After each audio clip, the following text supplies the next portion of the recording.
क्या आपने कभी सोचा है कि बर्फ की महिला युकी ओन्ना की उत्पत्ति कैसे हुई?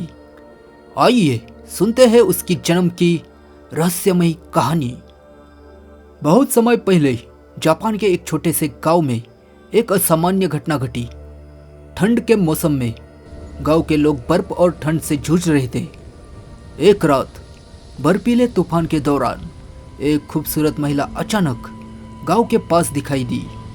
उसकी त्वचा बर्फ जैसी सफ़ेद थी और उसकी आंखें चमकदार नीले रंग की थी। लेकिन वो महिला कौन थी और इस ठंडे तूफान में वो कैसे आई?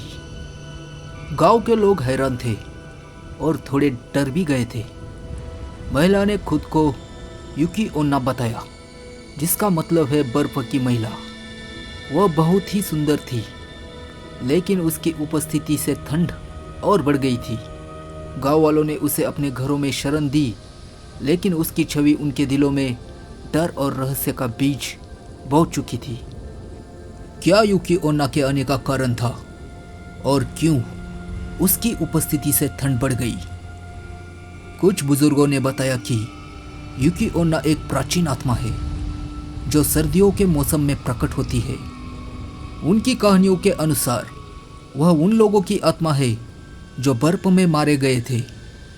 उनकी आत्माएं शांत नहीं हो सकी और वे युकी ओन्ना के रूप में लौट आई, ठंडे और बर्फीले मौसम में भटकती हुई।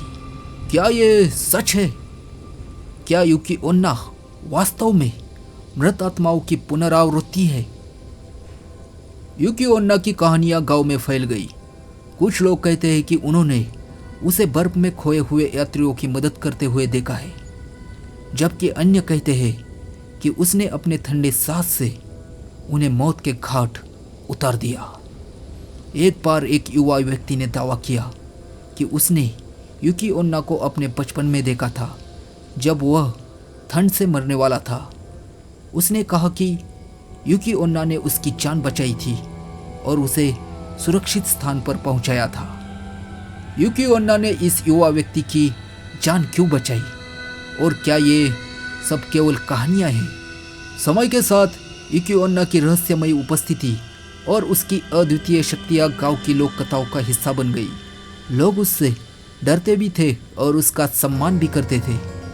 उन्होंने उसे एक रहस्यमयी देवी के रूप में मान्यता दी, जो बर्फ और ठंड की नियंत्रक थी। तो अगली बार जब आप ठंड और बर्फ में हो, याद रखें कि कहीं ना कहीं युकी ओन्ना आपकी ओर देख रही हो सकती है।